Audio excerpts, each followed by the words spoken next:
بسم الله الرحمن الرحيم. الحمد لله وحده والصلاة والسلام على من لا نبي بعده وعلى آله وصحبه ومن تبع هداه. وبعد إخوتي الكرام، السلام عليكم ورحمة الله وبركاته. আমাদের আজকের আলোচনা তাফসীরুল কোরআনুল কারীম থেকে আমরা আউযু বিল্লাহি মিনাশ শাইতানির রাজীম নিয়ে আলোচনা করছি। আজকেও আমরা এ বিষয়ে আরো কিছু আলোচনার আশা পোষণ করছি। আসআলুল্লাহ সুবহানাহু ওয়া তাআলা আত-তাওফীক ওয়াস সাদাদ। আমাদের আজকের আলোচ্য বিষয়ের মধ্যে যে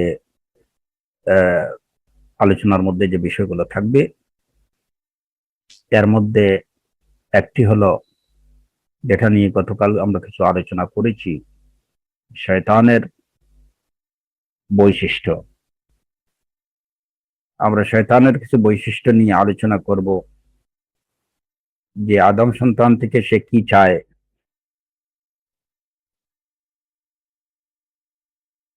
দ্বিতীয় বিষয়, যে শয়তানকে আল্লাহ সুবহানাহু ওয়া তাআলা কি দিয়ে সৃষ্টি করেছেন।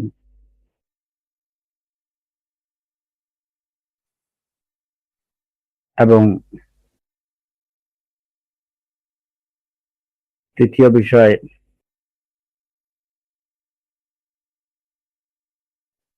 শয়তানের খপ্পরে কারা পড়েন,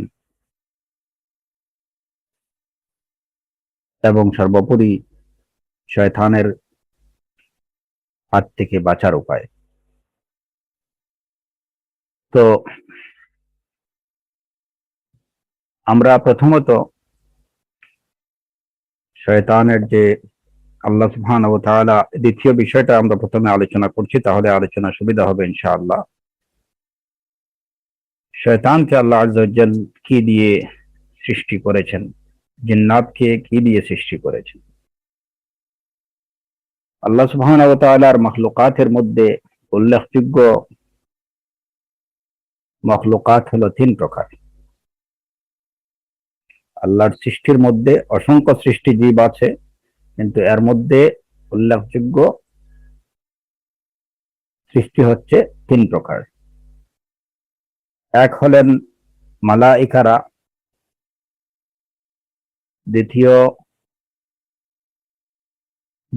জিন জাতি, এবং তৃতীয় মানব জাতি।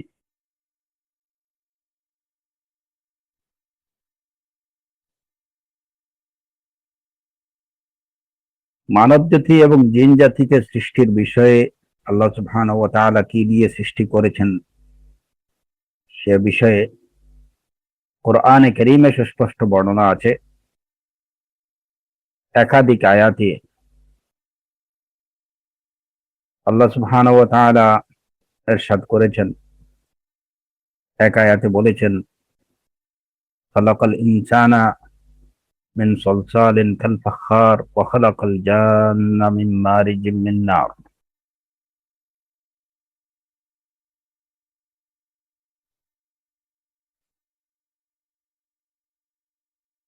অন্য আয়াতে আল্লাহ আযজা ওয়া জাল্লা বলেছেন, ওয়ালাকাদ খালাকনাল ইনসানা মিন সালসালিম মিন হামাইম মাসনুন ওয়াল জান্না খালাকনাহু মিন ক্বাবলু মিন নারিস সামুম।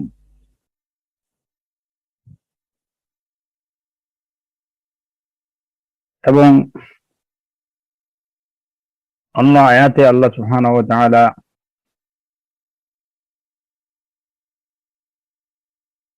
ইরশাদ করেছেন, ওয়ালাকাদ খালাকনাল ইনসানা মিন তিন সুম্মা জাআলনা নাসলাহু মিন সুলালাতিন মিন মাইন মাহিন।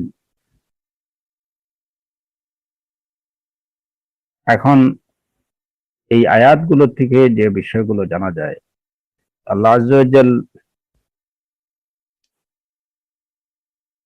যেমন অন্য আয়াতে আল্লাহ আযজা ওয়া জাল্লা বলছেন মানব সৃষ্টি সম্পর্কে শয়তানের কথার উদ্ধৃতি দিয়ে, আসজুদু লিমান খালাকতা তিনা বা খালাকতানি মিন নারিন ওয়া খালাকতাহু মিন তিন, যে আল্লাহ তুমি আমাকে বানিয়েছো আগুন দিয়ে এবং মানব জাতিকে বানিয়েছো তুমি, তাকে বানিয়েছো আদমকে বানিয়েছো তুমি মাটি দিয়ে। এই আয়াত থেকে জানা যায় যে আল্লাহ সুবহানাহু ওয়া তাআলা আদম আলাইহিস সালাতু ওয়াস সালামকে সৃষ্টি করছেন মাটি থেকে এবং জিন্নাতকে সৃষ্টি করছেন আগুন দিয়ে। খালাকাল ইনসানা মিন সলসালিন কাল ফাখার, অন্য আয়াতে সলসালিন কাল ফাখার, সলসালুন অর্থ হচ্ছে যে পানি ভেজা মাটি, এটা হচ্ছে সলসাল। পানি ভেজা মাটি থেকে যে মাটিটা কাল ফাখার পোড়া মাটির মতো।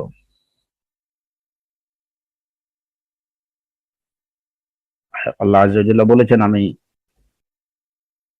মানব জাতিকে সৃষ্টি করেছি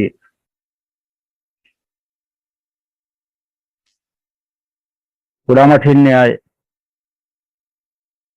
পানি ভেজা মাটি থেকে। পানিতে ভেজানো মাটিকে পোড়ানোর পরে যেভাবে এটা শক্ত হয়, ওই মাটি থেকে আল্লাহ আযজা ওয়া জাল মানব জাতিকে সৃষ্টি করেছেন। আদম আলাইহিস সালাতু ওয়াস সালামকে ওই মাটি থেকে সৃষ্টি করেছেন, ওই মাটি দিয়ে। ওয়া খালাকাল জান্না মিন মারিজিম মিন নার, এবং জিন্নাতকে সৃষ্টি করেছেন মিন মারিজিম মিন নার, আগুনের শিখা থেকে, আগুনের শিখা থেকে। এবং অন্য আয়াতে আল্লাহ আযজা ওয়া জাল্লা যেটুকু বলেছেন ওয়ালাকাদ খালাকনাল ইনসানা মিন সলসালিম মিন হামাইম মাসনুন, আমি মানব জাতিকে সৃষ্টি করেছি মিন সলসালিম মিন হামাইম মাসনুন, মানে কর্দমাক্ত মাটি থেকে তৈরি, শুষ্ক ঠনঠনে মাটি থেকে, ভেজা মাটি দিয়ে তৈরি শুষ্ক ঠনঠনে মাটি থেকে। যে মাটিটি প্রথমে কি ছিল? ভেজা ছিল, পানি মিশ্রিত মাটি, কর্দমাক্ত মাটি। ওইটাকে শুষ্ক এবং ঠনঠনে করে সেই মাটি থেকে আল্লাহ আযজা ওয়া জাল মানব জাতিকে সৃষ্টি করেছেন। এবং এই আয়াতে বলেছেন বল জান্না খালাকনাহু মিন ক্বাবলু বিন নারিস সামুম, এবং এর আগে আমি জিন জাতিকে সৃষ্টি করেছি লেলিহান শিখাযুক্ত আগুন থেকে, মিন নারিস সামুম। মূল কথা হলো মানব জাতিকে পোড়া মাটির ন্যায় শুষ্ক ঠনঠনে মাটি থেকে তৈরি করেছেন এবং জিন জাতিকে সৃষ্টি করেছেন লেলিহান অগ্নিশিখা থেকে। কোরআনে কারীমের এই আয়াতগুলো থেকে আমরা মানব জাতির সৃষ্টির উপাদান এবং জিন জাতির সৃষ্টির উপাদান সম্পর্কে সুস্পষ্টভাবে জানতে পারলাম যে মানব সৃষ্টির মূল উপাদান হচ্ছে মাটি, আর জিন সৃষ্টির মূল উপাদান হলো আগুন। মালাইকাদের সৃষ্টির উপাদান সম্পর্কে সুস্পষ্টভাবে জানা যায় সহিহ মুসলিমের এবং বিশুদ্ধ অনেকগুলো হাদিসে সম্পর্কে বর্ণিত আছে। এর মধ্যে উল্লেখযোগ্য হচ্ছে সহিহ মুসলিমের হাদিস আয়েশা রাদিয়াল্লাহু আনহা থেকে বর্ণিত। তিনি বলেছেন, রাসূলুল্লাহ সাল্লাল্লাহু আলাইহি ওয়াসাল্লাম বলেছেন, খুলিকাতিল মালাইকাতু মিন নূর ওয়া খুলিকাল জান্নু মিন মারিজিম মিন নার ওয়া খুলিকা আদামু মিম্মা ওয়ুসিফা লাকুম। মালাইকাদেরকে সৃষ্টি করা হয়েছে নূর থেকে, আর জিন জাতিকে সৃষ্টি করা হয়েছে আগুন থেকে। আর আদমকে কি দিয়ে সৃষ্টি করা হয়েছে সেটার বর্ণনা তো তোমাদেরকে দেয়া হয়েছে, মিম্মা ওয়ুসিফা লাকুম, অর্থাৎ মাটি থেকে। সুতরাং এই তিন জাতির সৃষ্টির উপাদান সম্পর্কে আমরা সুস্পষ্টভাবে জেনে গেলাম যে মালাইকাদের সৃষ্টির উপাদান হচ্ছে নূর, আর জিনদের সৃষ্টির মূল উপাদান হলো আগুন, আর মানব জাতির সৃষ্টির মূল উপাদান হলো শুষ্ক ঠনঠনে মাটি। এখন এই বিষয় থেকে এতটুকু জানার পরে আমাদের কাছে বিষয়টা স্পষ্ট হয়ে যাওয়ার কথা যে রাসূলুল্লাহ সাল্লাল্লাহু আলাইহি ওয়াসাল্লাম তিনি নূরের তৈরি না মাটির তৈরি, তার সৃষ্টির মূল উপাদান কি। আমি এর আগে বিষয়টা একবার আলোচনা করেছি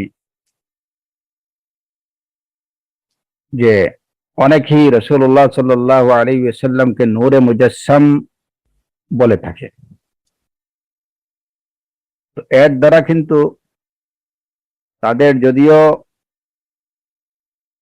রাসূল সাল্লাল্লাহু আলাইহি ওয়াসাল্লামের প্রতি অতিভক্তি, অতি মহাব্বত দেখানোর উদ্দেশ্যে তারা এই কথাটি বলে থাকে, কিন্তু প্রকৃতপক্ষে এর দ্বারা তারা রাসূল সাল্লাল্লাহু আলাইহি ওয়াসাল্লামের মর্যাদার হানি ঘটিয়ে থাকে। কারণ মাটির সৃষ্টি বস্তু সম্পর্কে আদম আলাইহিস সালাতু ওয়াস সালাম সম্পর্কে আল্লাহ আযজা জাল্লা বলেছেন যে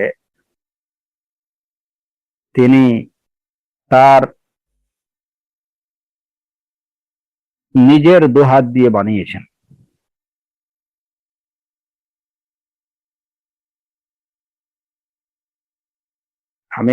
আল্লাহ আযজা জাল্লা বলেছেন যে আমি যাকে আমার নিজের দুহাত দিয়ে বানিয়েছি। এই কথা দ্বারা মানব জাতির শ্রেষ্ঠত্ব প্রমাণিত হয়। কারণ নূর দিয়ে যাদেরকে সৃষ্টি করেছেন তাদের সম্পর্কে বলেননি যে আমি তাদেরকে আমার নিজ হাত দিয়ে বানিয়েছি, কিংবা আগুন দিয়ে যাদেরকে বানিয়েছেন তাদের সম্পর্কে বলেননি যে আমি নিজ হাত দিয়ে তাদেরকে বানিয়েছি। মাটির তৈরি আদম সম্পর্কেই বলেছেন যে আমি তাকে নিজ হাত দিয়ে বানিয়েছি। সুতরাং যাদের সৃষ্টির মূল উপাদান মাটি, সেই জাতির অন্তর্ভুক্ত হওয়াটাই হচ্ছে মর্যাদার বিষয়, সম্মানের বিষয়। এই জায়গাতে তাকে নূরের তৈরি বলে কোনোভাবেই তার মর্যাদা বাড়ানো হয় না, বরং মর্যাদার হানি ঘটানো হয়। গতকাল আমি বলেছি যে প্রকৃত অর্থে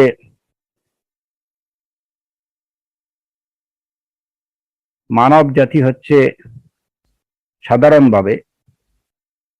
সাধারণভাবে মানব জাতি মালাইকাদের থেকে শ্রেষ্ঠ। যদিও এ বিষয়ে কিছুটা মতবিরোধ আছে, কিন্তু জমহুর উলামায়ে কেরামের অভিমত যে মানব জাতি সাধারণভাবে জেনারেলি মালাইকাদের থেকে শ্রেষ্ঠ। কারণ কি, এ বিষয়ে গতকাল কিছুটা আলোচনা আমি করেছি এবং এর আগেও বিভিন্ন সময় বিষয়ে আলোচনা হয়েছে। সুতরাং মূল কথাটি যেটা বলতে চাইছিলাম যে এখানে রাসূলুল্লাহ সাল্লাল্লাহু আলাইহি ওয়াসাল্লামকে নূরের তৈরি কিংবা নূরে মুজাসসাম বলে তার মর্যাদা হানি করা হয়, তার মর্যাদার হানি ঘটানো হয়। এটা কোনোভাবে উচিত না। প্রথমত কথা হলো, যেখানে এই রকম দাবি করা, এটা কোরআনে কারীমের সম্পূর্ণ বিপরীত দাবি। যেখানে কোরআনে কারীমে আল্লাহ আযজা ওয়া জাল্লা বলেছেন, কুল ইন্নামা আনা বাশারুম মিসলুকুম ইউহা ইলাইয়া, হে নবী আপনি বলুন আমি তোমাদের মতো মানুষ। এই সুস্পষ্ট কথাটি ওরা বুঝতে চায় না। ইন্নামা আনা বাশারুম মিসলুকুম বৈশিষ্ট্য কি রাসূল সাল্লাল্লাহু আলাইহি ওয়াসাল্লামের? সেই আয়াতে বলে দেয়া হচ্ছে যে রাসূল সাল্লাল্লাহু আলাইহি ওয়াসাল্লাম যদিও তিনি আমাদের মতো মানুষ, কিন্তু তার বৈশিষ্ট্য হচ্ছে ইউহা ইলাইয়া, তার প্রতি ওহী আসে। এর থেকে মর্যাদার বিষয় আর কি হতে পারে? ফজিলতের জন্য তো এটুকু যথেষ্ট যে তার প্রতি আল্লাহর পক্ষ থেকে ওহী আসে। তিনি আল্লাহ সুবহানাহু ওয়া তাআলার রাসূল, তিনি মুস্তাফা, আল্লাহর বাছাইকৃত লোক, আল্লাহর পছন্দকৃত, আল্লাহর পছন্দনীয়, আল মুস্তাফা আল মুজতাবা খাতামুন নবিয়্যিন, আশরাফুল আম্বিয়া ওয়াল মুরসালিন, ইমামুল মুত্তাকিন,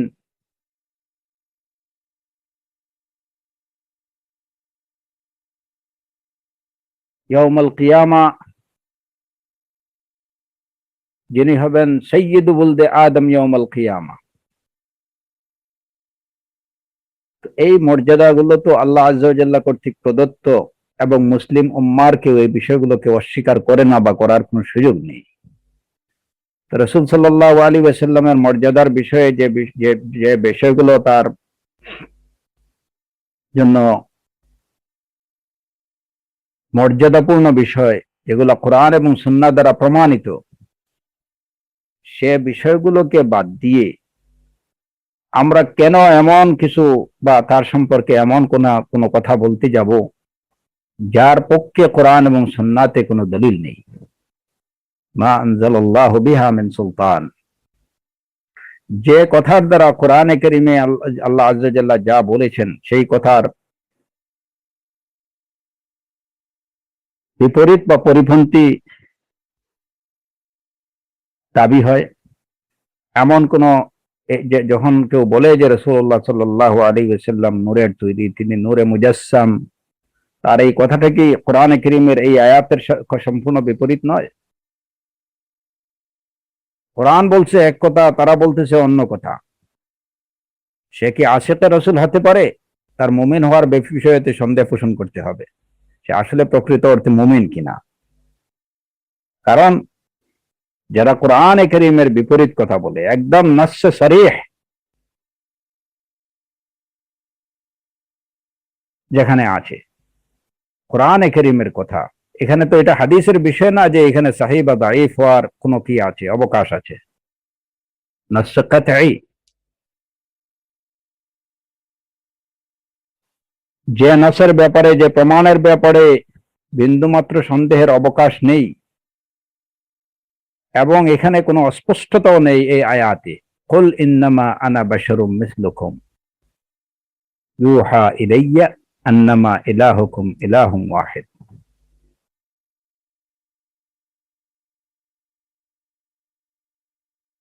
সুতরাং এর বিপরীত দাবি করা, যারা দাবি করে, তাদের এই দাবি কোরআনে কারীমের সম্পূর্ণ বিপরীত। এবং যদি কেউ বুঝে শুনে এরকম দাবি করে থাকে, তাহলে তার ঈমানের বিষয়ে সন্দেহের যথেষ্ট অবকাশ আছে। কারণ কোরআন বলবে এক কথা, আর কেউ যদি বলে এর বিপরীত কথা, তাহলে সে কতটুকু মুমিন হতে পারে?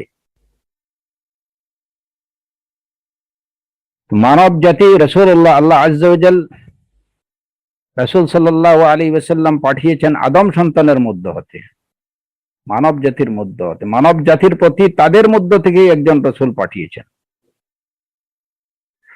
লাকাদ জাআকুম রাসূলুম মিন আনফুসিকুম, সূরাতুত তাওবার এই আয়াতে বিষয়টা আরো সুস্পষ্ট। তোমাদের কাছে রাসূল এসেছেন মিন আনফুসিকুম, তোমাদের মধ্য হতে। এখন তিনি যদি আমাদের মধ্য হতে হয়ে থাকেন, তাহলে আমরা কি, আমাদের সৃষ্টির উপাদান কি? আমরা কি আদম সন্তান না? যদি আদম সন্তান হয়ে থাকি, তাহলে আমাদের মূল কি? আমাদের সৃষ্টির মূল উপাদান কি? মাটি না নূর? অবশ্যই মাটি।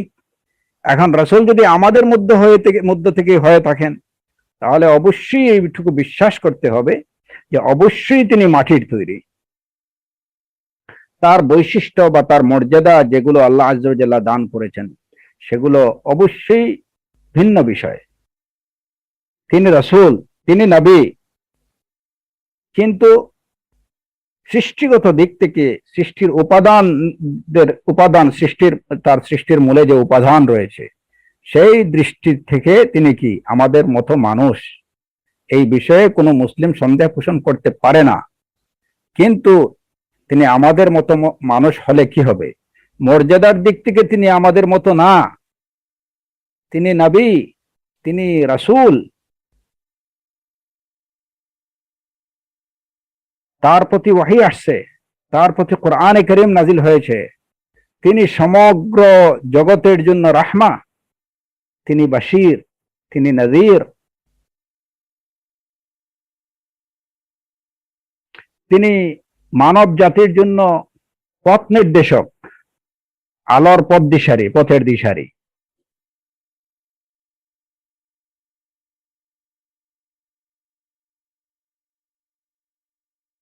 এখন কথা হলো যে তারা সবকিছু একত্রে গুলিয়ে ফেলেন। আমার কাছে যেটুকু মনে হয়, এই ক্ষেত্রে তারা কোরআনে কারীমের এই আয়াতটি তাদের দাবির সপক্ষে উপস্থাপন করার চেষ্টা করেন। ক্বাদ জাআকুম মিনাল্লাহি নূরুন ওয়া কিতাবুম মুবিন। ক্বাদ জাআকুম মিনাল্লাহি নূরুন ওয়া কিতাবুম মুবিন, নিশ্চয় তোমাদের কাছে নূর এবং কিতাব, সুস্পষ্ট কিতাব এসেছে। এখানে তারা নূর বলতে হিদায়াত বুঝান। নূর, এখানে তারা নূর বলতে রাসূল সাল্লাল্লাহু আলাইহি ওয়াসাল্লামকে বুঝান, যে তোমাদের কাছে রাসূল এসেছেন এবং কিতাবে মুবিন এসেছে। কিন্তু এই যে তাদের এই বিশ্লেষণ বা এই যে দাবি, এই দাবিটা প্রকৃতপক্ষে এরকম ব্যাখ্যা, তারা যেভাবে এর ব্যাখ্যা দিয়ে থাকে যে এখানে নূর বলতে রাসূলুল্লাহ সাল্লাল্লাহু আলাইহি ওয়াসাল্লামকে বোঝানো হয়েছে, মুফাসসিরিন কিরামের বেশিরভাগই এরকম কোনো ব্যাখ্যা দেননি। হ্যাঁ, কেউ কেউ এই যে ব্যাখ্যা দিয়েছেন, আমরা যদি কিছু সময়ের জন্য তর্কের খাতিরে মেনে নেই যে ক্বাদ জাআকুম মিনাল্লাহি নূর, যে তোমাদের কাছে আলো এসেছে, মানে রাসূল সাল্লাল্লাহু আলাইহি ওয়াসাল্লাম এসেছেন, তাহলে কি এর দ্বারা এটা প্রমাণিত হয়ে গেল যে রাসূলুল্লাহ সাল্লাল্লাহু আলাইহি ওয়াসাল্লামের সৃষ্টির উপাদানই হচ্ছে নূর? এটা কোন ধরনের বেওকুফি কথাবার্তা, এগুলা আমাদের বুঝে আসে না। ক্বাদ জাআকুম মিনাল্লাহি নূর, আমরা অনেক সময় বলি যখন কি একটা ভালো খবর আমরা পাই বা কারো কষ্টের দিনগুলো যে যখন তার সুখের দিনগুলো আসে, যে তোমার সোনালী দিনগুলো ফিরে এসেছে। এখন সোনালী দিনগুলো ফিরে এসেছে এর অর্থ কি? এই দিনগুলো কি সোনালী? এগুলা কি গোল্ডেন? বাস্তবিক অর্থে কি এগুলা গোল্ডেন?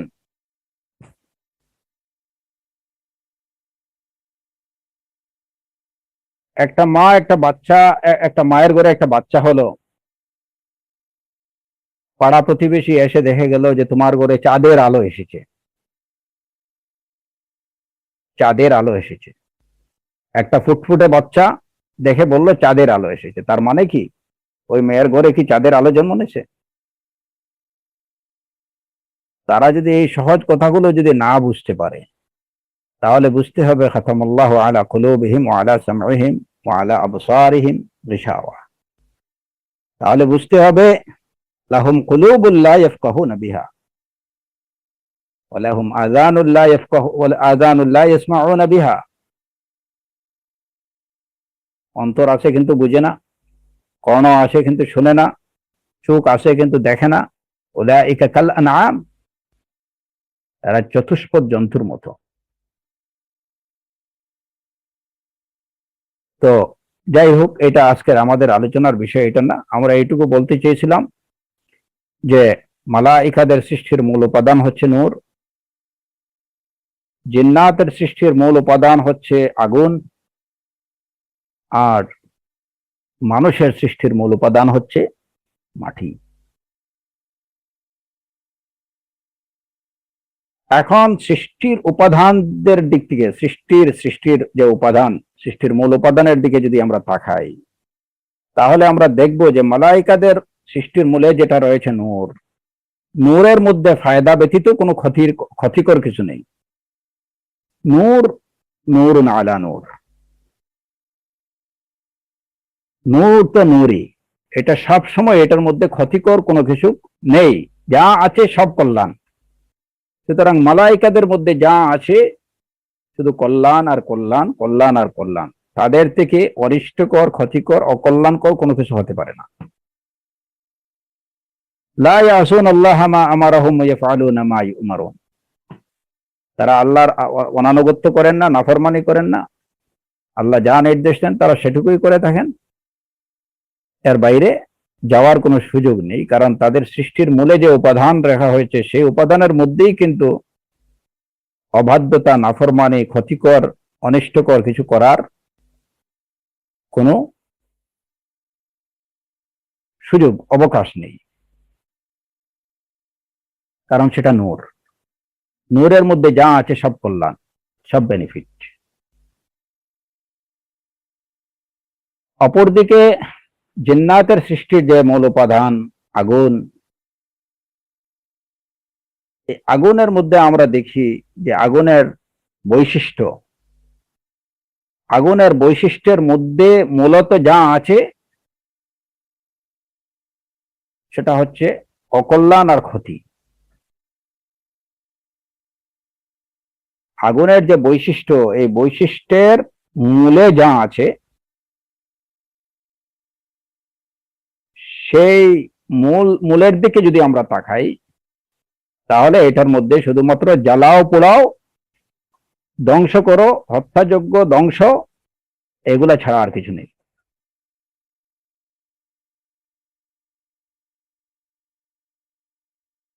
এই আগুন ভালো কিছু রাখতে পারে না। আগুনের মধ্যে আপনি যত ভালো কিছু দেন সে বিষয়টা বিবেচনা করবে না। তার মধ্যে যা দেবেন সে যা পাবে তার আয়ত্তে সব কিছুকে জ্বালিয়ে পুড়িয়ে সারকার করে দেবে। এটাই হচ্ছে আগুনের বৈশিষ্ট্য। সুতরাং শয়তান গতকাল যেটা বলছিলাম, এটা হলো যত অনিষ্ট অকল্যাণের ফ্যাক্টরি। কারণ তার সৃষ্টির মূলেই রয়েছে আগুনের বিষয়টি।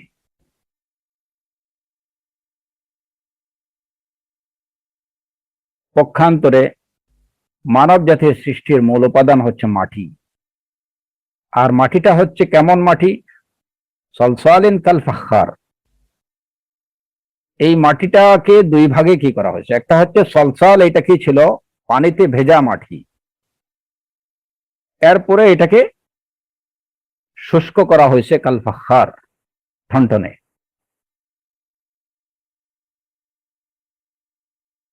কিংবা সলসালিম মিন হামাইম মাসনুন।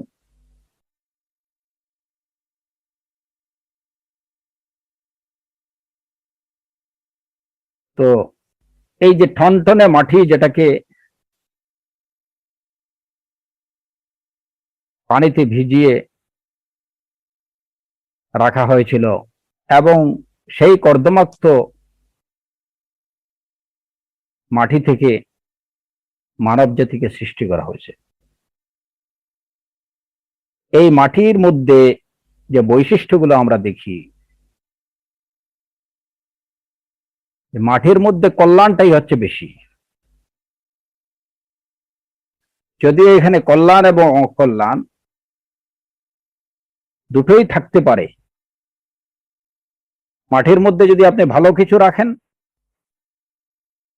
সেটাকেও সে গজাবে।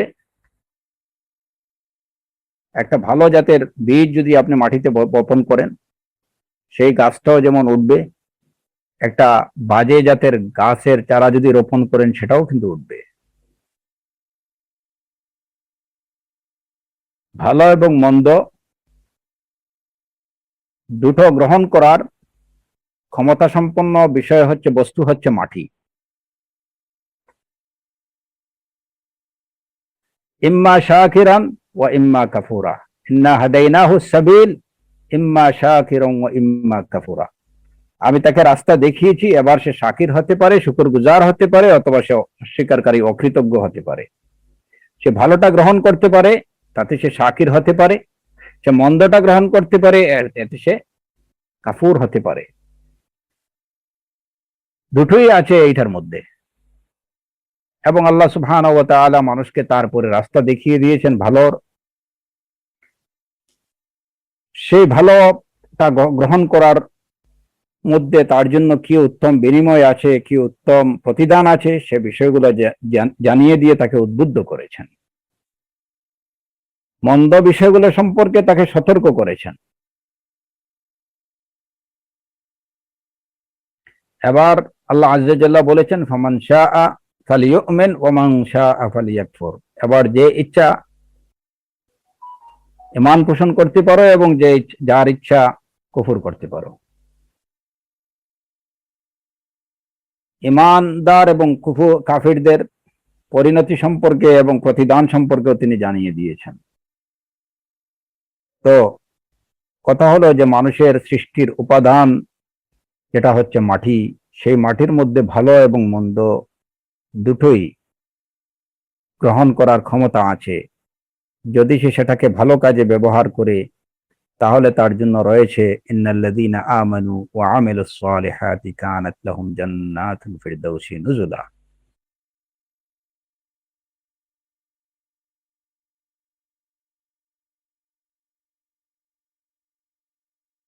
আর যারা কুফর করবে তাদের জন্য রয়েছে জাহান্নাম খালিদিনা ফিহা আবাদা। এখন কথা হলো যে জিন্নাতদের মধ্যে অনেকে আছে যারা মুমিন, তাহলে যাদের উপাদান বা মৌলিক উপাদানের মধ্যে শুধুমাত্র অকল্যাণ রয়েছে, তারা কি করে সেই কল্যাণের পথে আসতে পারলো? হ্যাঁ, এখানে খুব গভীরভাবে আপনারা লক্ষ্য করবেন যে কথাটি আমি বলেছি যে জিন্নাত সৃষ্টির মূল উপাদান হচ্ছে আগুন, এবং সেই আগুনের মূল যে বৈশিষ্ট্য, যেটা মৌলিক বৈশিষ্ট্য হচ্ছে, মৌলিক বৈশিষ্ট্যের মধ্যে কল্যাণকর কিছু নেই। কিন্তু এর অর্থ এইটুকু না যে এই আগুন থেকে কোনোভাবেই কোনো কল্যাণকর কিছু আসতে পারে না।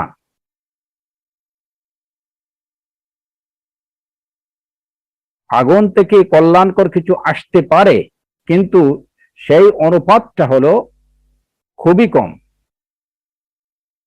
এর জন্য জাহান্নামকে আল্লাহ আজ্জা ওয়া জাল্লা যে মানে ভরপুর করবেন, এর অধিকাংশই হবে কি জিন্নাতদের, শায়াতিনদের মধ্য থেকে, জিন্নাতদের মধ্য থেকে।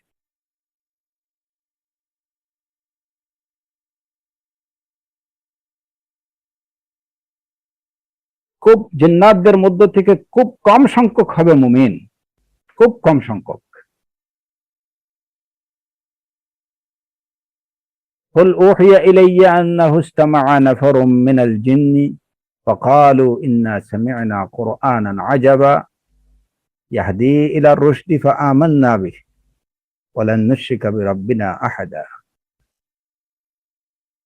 نفر من الجن, জিনদের কয়েকজন রাসূল সাল্লাল্লাহু আলাইহি ওয়াসাল্লামের ওহী শুনলো, কোরআন শুনলো, তিলাওয়াত শুনলো এবং তারা ঈমান আনলো। তো জিন্নাতদের মধ্যে মুমিনের সংখ্যা কিন্তু খুবই কম। এদের বেশিরভাগই শায়াতিন এবং এদের বেশিরভাগই হবে জাহান্নামের বাসিন্দা, চিরস্থায়ী বাসিন্দা। তো জিন্নাতের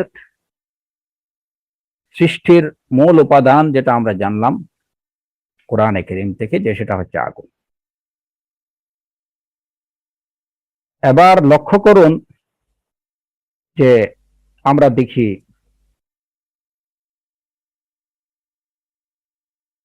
যে বস্তু যে উপাদান থেকে সৃষ্টি, সেই উপাদানের সাথে সৃষ্টির পরে ওই বস্তুর কানেক্টিভিটি থাকে সবচেয়ে বেশি। সাধারণভাবে দেখেন আপনারা, বাচ্চারা বাবার থেকে মায়ের সাথে বেশি কানেক্টেড হয়।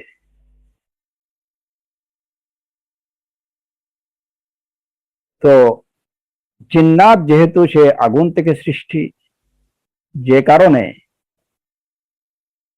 অগ্নিবস্তু যা আছে বা আগুনের থেকে সৃষ্টি যত সব বিষয় আছে, সেগুলোর সাথে শয়তান এবং তার সহচরদের সম্পর্ক সবচেয়ে বেশি। শয়তান এবং তার দূষরদের সম্পর্ক অগ্নিবস্তুর সাথে সবচেয়ে বেশি। কারণ কি, কুল্লু শাই ইয়ারজিউ ইলা আসলিহি, প্রত্যেকটা বস্তু তার মূলের দিকে ফিরে যায়। শয়তানের মূলে যেহেতু আগুন, সুতরাং অগ্নিজাতীয় বিষয় যা আছে, অগ্নিজাতীয় বস্তু যা আছে, ওগুলোর সাথে শয়তানের সম্পর্ক, জিন্নাতের সম্পর্ক, শয়তানের দূষরদের সম্পর্ক সবচেয়ে বেশি থাকবে। এটাই হচ্ছে বাস্তবতা। আর এই বাস্তবতাটা আমি দেখতে পাই আমাদের চোখের সামনে। দেখেন যে বর্তমান সময়ে যত ধরনের বিস্ফোরক দ্রব্য আছে,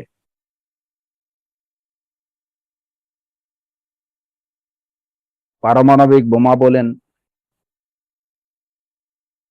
মিসাইল বলেন, অ্যাটম বোম বলেন, তারপরে ক্ষেপণাস্ত্র বলেন, যা কিছু আছে, এই সব কিছুর সাথে বা এইগুলার স্পেশালিস্ট কারা? কিছু কিছু মুসলিম দেশ সেগুলো আমদানি করছে, আলহামদুলিল্লাহ। যেমন তাওহীদের দেশ সৌদি আরব, তারাও কিন্তু বেশ বড় ধরনের অস্ত্র ভান্ডার তাদের কাছে আছে। কিন্তু এখানে এই প্রশ্ন উত্থাপন করা যাবে না যে তাদের কাছেও তো অস্ত্রের বিরাট মজুদ আছে, এই সমস্ত ক্ষেপণাস্ত্র বা অন্যান্য অনেক কিছু তাদের কাছে আছে, এটা কি করে হলো? না, তারা কিন্তু নিজেরা এটা বানায়নি, তারা রেডিমেড পাইছে, ওইটা নিচ্ছে। ওইটাকে হয়তো তারা আবার ওই শয়তানের দূষরদের উপরে এটা প্রয়োগ করবে, ইনশাআল্লাহ, আমরা সেটাই আশা করি। কিন্তু মূলত এগুলার প্রোডাকশন কোথায় হয়, কারা করে?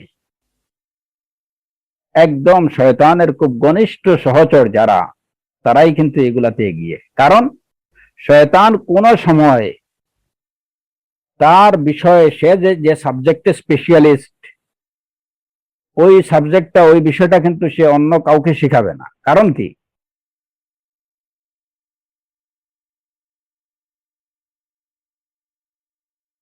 সে তার শত্রুকে কখনো ওই বিষয়গুলো শেখাবে না, এটাই স্বাভাবিক জিনিস।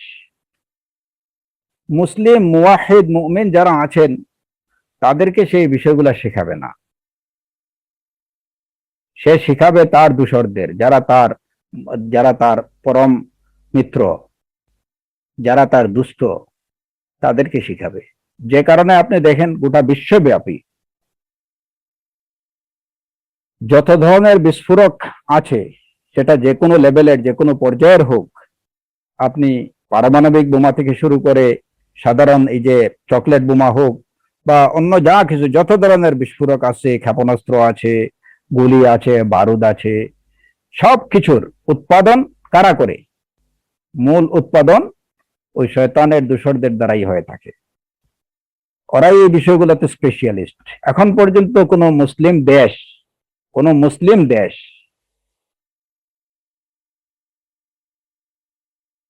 এই সমস্ত কাজে এগিয়ে যেতে পারেনি, তাদের থেকে আগে যেতে পারেনি। তারা হয়তো বিভিন্নভাবে ইম্পোর্ট করছে, কিনে নিচ্ছে, ওরা সরবরাহ করতেছে, হ্যাঁ, এটা হতে পারে, কিন্তু এ সমস্ত কাজে তারাই এগিয়ে। এই বিষয়টা আমরা যদি গভীরভাবে একটু খেয়াল করি, তাহলে সর্বত্র আপনারা দেখতে পারবেন যে আগুন নিয়ে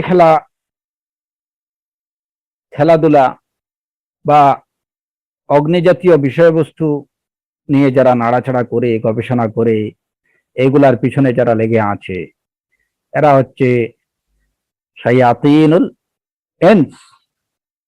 আর তাদের এই সমস্ত বিষয়ে তাদের উস্তাদ হলো শায়াতিনুল জিন। তাদের জিন্নাত উস্তাদরা তাদেরকে এগুলা শিখায়, মুওয়াহিদিনদেরকে এগুলা শিখাবে না। কারণ কি, মুওয়াহিদিনদের সাথে তার একটা শত্রুতা তো শুরু থেকেই আছে। কিভাবে শিখাবে? যে আদমের কারণে তাকে এত বড় রাজ্য হারাতে হলো, বেহেশ থেকে বেরিয়ে যেতে হলো, সেই আদমের মুওয়াহিদ সন্তানকে সে তার এই শিক্ষা দেবে না। আবার শুধু তাদেরকে, তার ছাত্রদেরকে, তার শিষ্যদেরকে সে এগুলা শিখায় না, বরঞ্চ উদ্বুদ্ধ করে যে মুয়াহিদকে এগুলা বানিয়ে তুমি মুয়াহিদদেরকে মারো। তো যেখানে সেখানে দেখা যায় বোমা নিক্ষেপ করা, কাফির মুশরিকদের দ্বারা বিভিন্ন জায়গায় বোমা নিক্ষেপ করাইতেছে, কি এইখানে এই আছে, সেই আছে, সেই আছে, সেই আছে। এগুলা কাদের উপরে পড়তেছে? নিরীহ ছোট ছোট বাচ্চা, মহিলারা মারা যাচ্ছে, বাচ্চারা মারা যাচ্ছে, বুড়োরা মারা যাচ্ছে। এগুলা কিন্তু শয়তানের কারসাজি। সে শুধু তার অস্ত্রগুলো বানিয়েই তাদের দ্বারা বানিয়েই সে কি হয়নি, ক্ষান্ত হয়নি, এগুলার প্রয়োগ করাইতেছে মুয়াহিদিনদের উপরে। কারণ এই মুয়াহিদিনরাই হলো তার চিরশত্রু। এক আল্লাহতে বিশ্বাসী মুসলিম এবং মুমিনরাই হলো তার চিরশত্রু। আর এদেরকে সে ধ্বংস করবে, সমূলে উৎপাটন করবে, এই বিষয়ে সে ছিল ওয়াদাবদ্ধ, সে প্রতিশ্রুতিবদ্ধ যে এটা করবেই সে,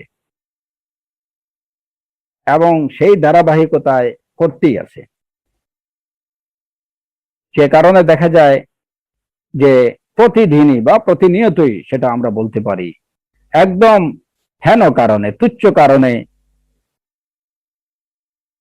কুফফার এবং মুশরিকিনরা বিভিন্ন মুসলিম অঞ্চলে মুসলমানদের উপরে বিভিন্ন জায়গায় বোমা বর্ষণ করছে, শত শত টন বোমা নিক্ষেপ করতেছে, অবলীলায় গুলি ছুটতেছে, পাখির মতো মুসলিমদের হত্যা করছে। এগুলা সবই কিন্তু শয়তানের কারসাজি।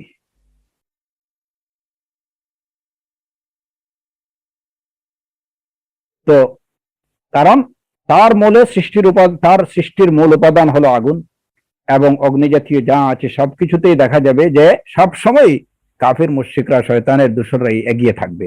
এই ক্ষেত্রে কখনো মুসলমানরা অগ্রসর হতে পারবে না তাদের থেকে, যত চেষ্টাই করুক না কেন।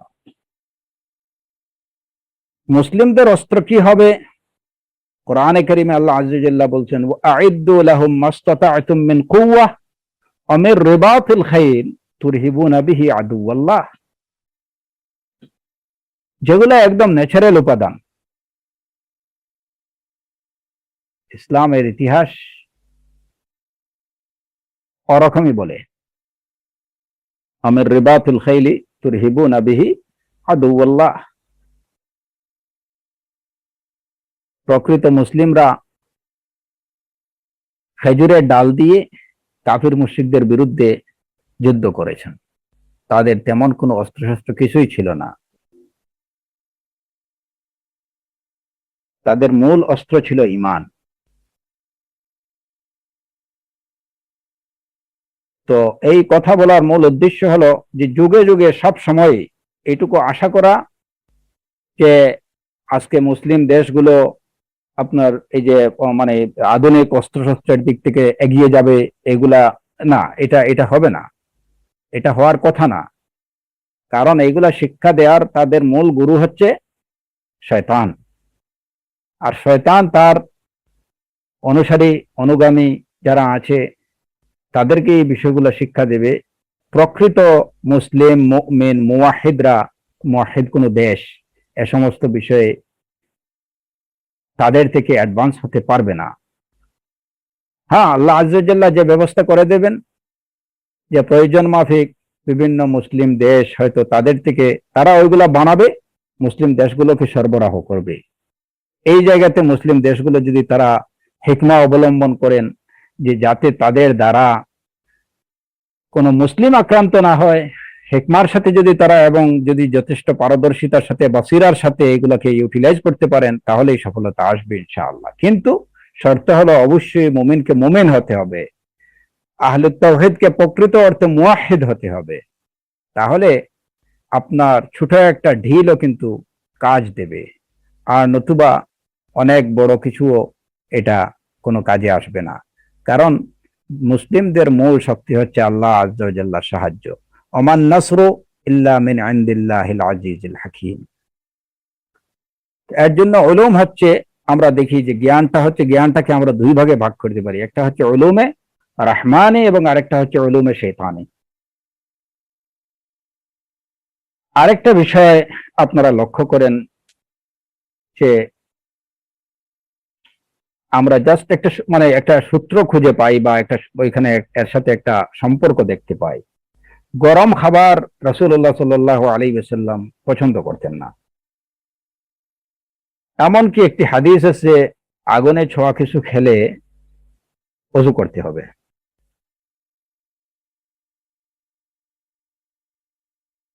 তো এর কারণটা কি?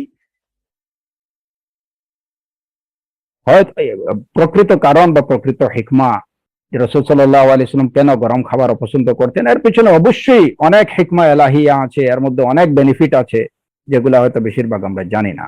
কিন্তু বর্তমান সায়েন্সে দেখা যায় এটুকু বলে যে গরম খাবার এটা লিভারের জন্য ক্ষতিকর। এর জন্য রাসূল সাল্লাল্লাহু আলাইহি ওয়াসাল্লাম খুব গরম খাবার পছন্দ করতেন না। কারণ গরমি এবং অগ্নি এই বিষয়গুলোর সাথে শয়তানের একটা কানেকশন আছে। যত ধরনের দেখবেন আপনি যে উদ্দীপক উদ্দীপক যে সমস্ত এমনকি যে যে যে কিগুলা আছে আপনার এই পানীয়গুলা আছে, উদ্দীপক পানীয় যেগুলো আছে এর মধ্যে দেখেন মদ মদ এটার মধ্যে এটা একটা উদ্দীপক পানীয়।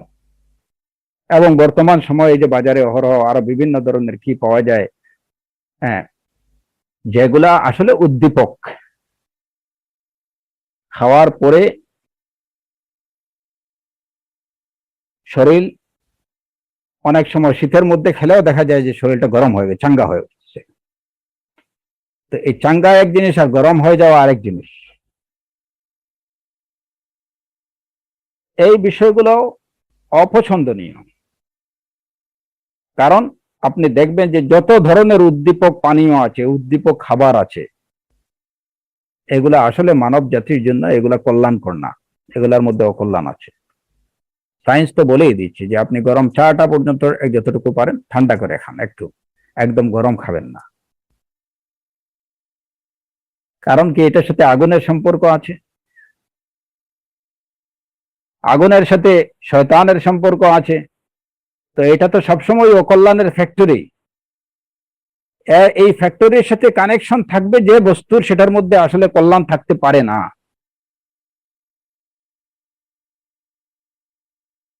এবার দেখেন আপনারা আরেকটু বাস্তবতা।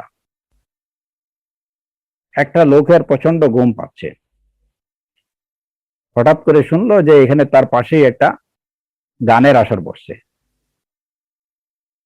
সাথে ওইখানে চলে গেল। দেখবেন যে তার ঘুম চলে গেছে, একদম সে পুরা পুরা হিট হয়ে আছে ওইখানে। সে সবার সাথে নাচতেছে, লাফাইতেছে, গান গাচ্ছে, তার ঘুমের খবরই নেই, ঘুম চলে গেছে। তার মাঝে একটা উদ্দীপনা কাজ করছে। এটা কেন? কারণ যে জায়গাতে যে মজলিসে গেছে, ওই মজলিসে হয়তো প্রধান অতিথি হয়ে আছেন মিস্টার শৈতান, ইবলিস, আল্লাইন। সুতরাং উনি যেখানে থাকবেন ওই মজলিসে ঠান্ডা ভাব আসবে না, এটা সবসময় গরম থাকবে, একদম জমজমাট। ঘুম আসতেছে না, একদম ধরেন যে ঘুম, চোখের মধ্যে ঘুম নেই, ওই লোকটাকে আপনি একটা হালকায় ইলমের মধ্যে আপনি পাঠিয়ে দেন যে ওইখানে কিতাবুত তাওহীদ থেকে পড়া হচ্ছে, এখানে আরো কয়েকজন তালিবুল ইলম বসে পড়তেছেন, ওইখানে আপনি যান। যাওয়ার পরেই দেখবেন লোকটা জিমাইতে শুরু করছে, একদম ঘুম চলে আসতেছে। লিমাদা? কেন? একটা উপন্যাস পড়তে শুরু করছে, দেখবেন তার চোখে ঘুম নেই, সারা রাত ঘুম কি করতেছে। ঠিক ওই জায়গায় আপনি তার হাতে একটা কি দেন, একটা দ্বীনি বই তার হাতে তুলে দেন, কাশফুস শুবহাত তুলে দেন, তার কাছে উসুল ও সুন্নাহ তার হাতে দেন, দেখবেন যে এক দুই পাতা পড়ছে, তারপরে তার চোখ অথ বুঝে আসছে যে আমি তো পড়তে পড়তে ঘুমাই গেছি, এরপরে আর বলতে পারি না। ওই লোকটাকে যদি তার কাছে একটা উপন্যাস, তার কাছে একটা গল্পের একটা বই দেন, দেখবেন যে একদম এটা শেষ না করে আর তার ঘুমই আসতেছে না। কারণটা কি? কারণ হচ্ছে একটার পিছনে কাজ করতেছে শয়তান। সুতরাং শয়তান যেখানে আছে ওইখানে তো আপনার এই যে ঘুম আসার শান্তির ভাব, আমানাতান নুআসা ইয়াগশা তাইফাতাম মিনহুম ওয়া তাইফাতাম মিনকুম, ইয়াগশা তাইফাতাম মিনহুম, এই যে আমানাতান নুআসা, শান্তির এই যে ঘুমটা, এটা তো ওইখানে আসার কথা না যেখানে শয়তান আছে। গল্প, উপন্যাস, বাজে গল্প, সময় নষ্ট করার যত উপাদান আছে সবগুলোতেই শয়তানের উপস্থিতি আছে। শয়তানের উপস্থিতি যেখানে আছে সেখানে আপনি শান্তির ঘুমের আশা করেন কিভাবে? এটা তো অটোমেটিক চলে যাবে। আপনি কোরআনে কারীম তিলাওয়াত করতে বসছেন, দেখবেন যে ঘুম চলে আসতেছে। হ্যাঁ, উঠে অন্য কাজে এই যে আজে বাজে কাজ শুরু করছেন, আর ঘুমের খবরই নেই। এগুলো প্র্যাকটিক্যাল বিষয়। কেন? ওইখানে শয়তানের উপস্থিতি। যেখানে দিনই আলোচনা, ওইখানে দেখবেন যে একটা ঠান্ডা ভাব, একটা প্রশান্ত পরিবেশ বিরাজ করে। কারণ কি? সেখানে মালায়েকাতুর রাহমাতের উপস্থিতি, সেখানে আল্লাহর রাহমা। যেখানে আল্লাহর রাহমত আসবে সেখানে আপনার অবশ্যই শান্তির ঘুম তো আসবেই। আর শয়তান চাইবে না কোনোভাবেই যে আপনি ওই রাহমত লাভ করেন। সে চেষ্টা করবে যে তোমাকে ঘুম পাড়িয়ে আমি যে কোনো ভাবে দেখি ওইখান থেকে কি করতে পারি, বিরত রাখতে পারি। কিন্তু ওই পরিবেশ হচ্ছে রাহমতের পরিবেশ। উলুম হচ্ছে দুই প্রকার, একটা হচ্ছে শয়তানে ইলম, একটা হচ্ছে রহমানে ইলম। যে ইলম দ্বারা বান্দা আল্লাহ আজ্জা ওয়া জাল্লার কাছে তার রহমানকে চিনে, তার রবকে চিনে, আল্লাহকে চিনতে পারে, এবং যে ইলম দ্বারা বান্দা তার রবের আদেশ নিষেধগুলো সম্পর্কে জানতে পারে, যে ইলমের দ্বারা বান্দা তার রবের পরিচয়, তার দ্বীনের পরিচয়, তার রাসূলের পরিচয় লাভ করতে পারে, সেই সব ইলমগুলো হচ্ছে উলুমে রহমানিয়া। আর যত ইলম অকল্যাণকর, যেগুলো মানুষের কল্যাণে কাজে আসে না, সবগুলা হচ্ছে উলুমে শয়তানিয়া। এখন আপনি মিউজিক বলেন, আপনি এই যে অ্যাস্ট্রোনমি বলেন, তারপরে আরো যতগুলো মানুষের কল্যাণে কাজে আসে না, সে সব উলুম হচ্ছে উলুমে শয়তানের পর্যায়ভুক্ত। যেগুলো দ্বারা মানুষ হত্যা করা যায়, মানুষের মানব সভ্যতাকে ধ্বংস করা যায়, প্রত্যক্ষভাবে কিংবা পরোক্ষভাবে, এই সব উলুমই হচ্ছে উলুমে শয়তানের পর্যায়ভুক্ত। আর যে উলুমগুলো, যে সায়েন্স, যে নলেজ মানব জাতির কল্যাণে কাজে আসে, সেই উলুমটা যে পর্যায়ে হবে ওই পর্যায়ে সে এটা কি, ওই উলুম, এই ইলমটা বা এই জ্ঞানটা হচ্ছে ইলমে রহমানি। এখন ধরেন আপনি মেডিকেল সায়েন্স, এই মেডিকেল সায়েন্সটা এটা মানব জাতির উপকারে কাজে আসে।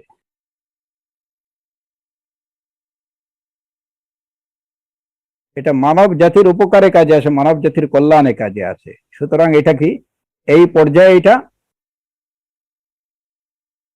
এটাকে উলুমে শয়তানের পর্যায়ভুক্ত বলা যাবে না, বরং এটা উলুমে রহমানে। অনুরূপ ভাবে আরো যত ইলম আছে, যত সায়েন্স আছে, যেগুলো প্রকৃত অর্থে মানব কল্যাণে কাজ করে, সেই উলুম গুলো হচ্ছে আল্লাহ সুবহানাহু ওয়া তাআলার সাথে সম্পর্কিত কোনো না কোনো ভাবে। ধরেন ইলমুস সারফ, ইলমুন নুহা, ইলমুল লুগা, ইলমুল আদব, ইলমুল বালাগা, এই সব বিষয়গুলো মানুষকে কোরআন এবং সুন্নাহ বুঝতে সাহায্য করে। কোরআন এবং সুন্নাহ বুঝার মাধ্যমে মানুষ তার রবের সাথে, রবকে চিনতে পারে, তার দ্বীনকে চিনতে পারে, তার রাসূলকে চিনতে পারে। সুতরাং এগুলা হচ্ছে কি, এই পর্যায়ে এগুলা উলুমে রহমানে। সমাজ বিজ্ঞান যেটা মানুষের কল্যাণ করতে শিখায়, মানবতার কল্যাণ করতে শিখায়, এই পর্যায়ে সেটা কি, উলুমে রহমানে। কিন্তু অন্য অনেক ধরনের নলেজ আছে যেগুলা মানব সভ্যতার গঠনে কাজ করে না, বরং এগুলার কাজই হচ্ছে মানুষের ধ্বংস করা, মানুষকে ধ্বংস করা, মানব সভ্যতাকে ধ্বংস করা। ধরেন এই যে আধুনিক ফ্যাশন ডিজাইনের বিষয় বলেন, এটাও ওয়ান কাইন্ড অফ সায়েন্স, কিন্তু দেখা যায় যে ফ্যাশন ডিজাইন করতে গিয়ে মানব জাতিকে অর্ধনগ্ন অথবা পুরো উলঙ্গ করে দিচ্ছে। এটা ডিজাইন, 2021-এর ডিজাইন, এটা ফ্যাশন। এর দ্বারা কি বাড়তেছে?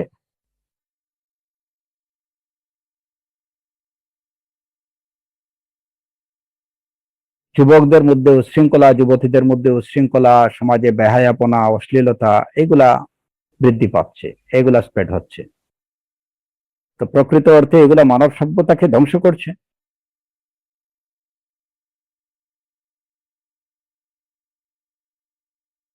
যে সিনেমাগুলো, যে সিনেমা নাটক, এগুলা তো করাই হচ্ছে অশ্লীলতার মাধ্যমে, এগুলা প্রোডাক্টই হয় অশ্লীলতার মাধ্যমে। তো সেখান থেকে ভালো কিছু আশা করা যায় কিভাবে? বর্তমান সময়ে আরেকটা প্রবণতা দেখা যাচ্ছে, এটা বিগত বেশ কয়েক বছর যাবত অনেকে ইসলামী নাটক বা ইসলামী সিনেমা করার প্রয়াস চালাচ্ছেন, কিন্তু তাদের বোঝা উচিত যে নাটক আর সিনেমা, এটার লেভেলে আপনি যাই অ্যাড করেন না কেন, ইসলামী লাগান না, একদম আপনি যদি আর কোনো হেডিং এটা দেন যে এটা সুন্নতি নাটক, তারপরে এটা কখনো সুন্নতি হবে না, এটা কখনো ইসলামী হবে না। নাটক নাটকই থাকবে, সিনেমা সিনেমাই থাকবে, এবং এটা শয়তানি সায়েন্সের পর্যায়ভুক্ত বলেই গণ্য হবে। এটাকে কোনোভাবে আপনি বৈধ করতে পারবেন না।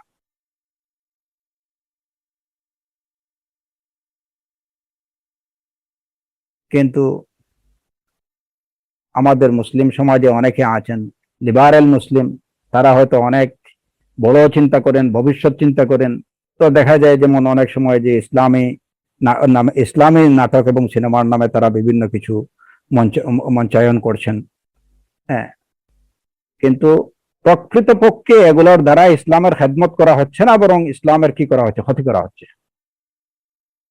কারণ এই সায়েন্সটাই কিন্তু, এই সায়েন্সের সাথে শয়তানের কানেকশন রয়েছে, এটার সাথে রহমানের কানেকশন নেই, এটার সাথে নূরের কানেকশন নেই। সুতরাং আপনি এটা দ্বারা কোনো কল্যাণ আনতে পারবেন না, এটা বুঝতে হবে। সুতরাং আমাদের প্রত্যেকটা কাজ, আমি কোন ইলম অর্জন করব, কোন জ্ঞান অর্জন করব, আমি কি করব, আমি কি করছি, এই যে বস্তুর উপাদানের যে বৈশিষ্ট্যগুলা, সেই বৈশিষ্ট্যগুলো আলোচনা করলাম এই কারণেই যে আমরা যেন এই বিষয়গুলোতে একটু সতর্ক হই, সচেতন হই, যে আমি যেটা নিয়ে নাড়াচাড়া করছি।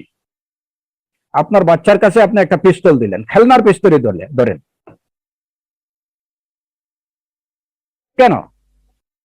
আপনাকে বুঝতে হবে যে এটা আমি যা দিচ্ছি এটা লাগাও, অনর্থক অনর্থক। এটা ধরেন আপনি 100 টাকা দিয়ে হোক আর 500 টাকা দিয়ে হোক একটা খেলনা পিস্তল আপনার বাচ্চার কাছে দিলেন, এটা তো একদম অনর্থক। এটা দ্বারা আপনার বাচ্চার কোনো ফায়দা হবে না। আজকে সে খেলনা পিস্তল নিয়ে খেলাধুলা করছে, কয়দিন পরে সে যখন সাবালক হবে, সে যখন স্বাবলম্বী হবে, তখন দেখা যাবে যে সে রিয়েলি একটা পিস্তল সে কেনার জন্য একদম কি হয়ে আছে, উন্মুখ হয়ে থাকবে। কারণ কি? ওইটা দিয়ে তাকে আপনি অভ্যস্ত করতেছেন। এর জন্য প্রতিটা বিষয়ে আমাদের সচেতন হতে হবে। আমি যা কিছু নিয়ে নাড়াচাড়া করছি, এর সাথে রহমানের সম্পর্ক না এর সাথে শয়তানের সম্পর্ক? আমার বাচ্চার হাতে আমি যেটা তুলে দিচ্ছি, আমার বাচ্চাকে যা পড়াচ্ছি, যা শেখাচ্ছি, এর সাথে শয়তানের সম্পর্ক নাকি রহমানের সম্পর্ক? এখান থেকেই আপনার ভবিষ্যৎ নির্ধারণ করতে হবে, এবং বিষয়গুলো একটু খেয়াল করলেই খুব ইজি। আর নতুবা এই সামান্য অবহেলা বা উদাসীনতা, অসতর্কতা, এটা ভয়ঙ্কর পরিণতি আপনার নিজের জন্য ডেকে আনতে পারে, আপনার সন্তানের জন্য সেটা ভয়ঙ্কর পরিণতি নিয়ে আসতে পারে। প্রত্যেকটা বিষয় আমি কি শিখবো, কি শিখাবো, এর একটা তুচ্ছ উদাহরণ এই জায়গাতে দিলাম আপনাদেরকে, যে রাসূলুল্লাহ সাল্লাল্লাহু আলাইহি ওয়াসাল্লাম তিনি গরম খাবারটাকে অপছন্দ করতেন।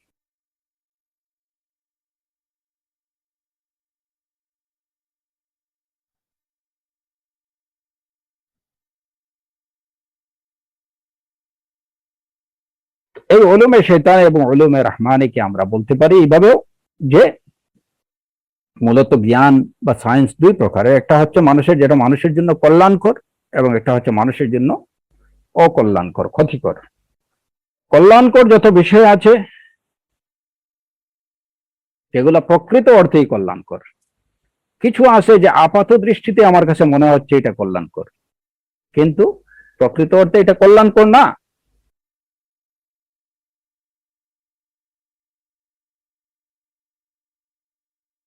এটাও কিন্তু উলুমে রহমানের পর্যায়ভুক্ত হবে না। প্রকৃত উলুমে রহমানি যেটা, সেটা প্রকৃত অর্থেই এটা কল্যাণকর, এর মধ্যে কোনো অকল্যাণ থাকতেই পারে না।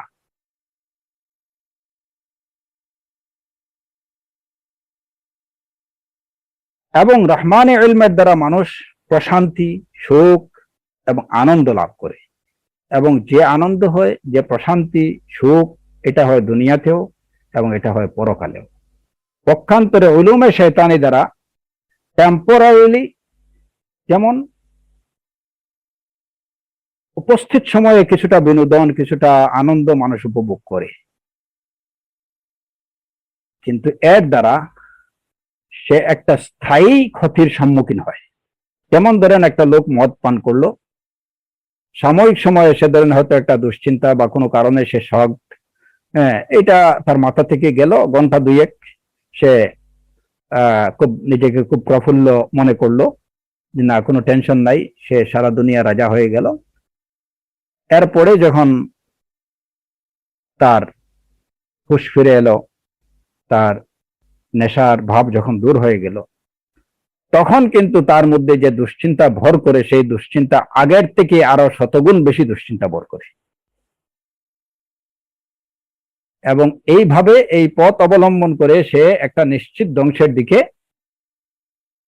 চলে যায়, যেখান থেকে বেরিয়ে আসা তার জন্য অনেক কঠিন হয়ে যায়। তবে আল্লাহ সুবহানাহু ওয়া তাআলা যাকে বিশেষ অনুগ্রহে এখান থেকে বের করে আনতে চান, তার বিষয়টা ভিন্ন। তো সাময়িক সময় যদি এর দ্বারা উপকার হয়, কিন্তু এটা একটা স্থায়ী ক্ষতির কারণ হয়ে দাঁড়ায়।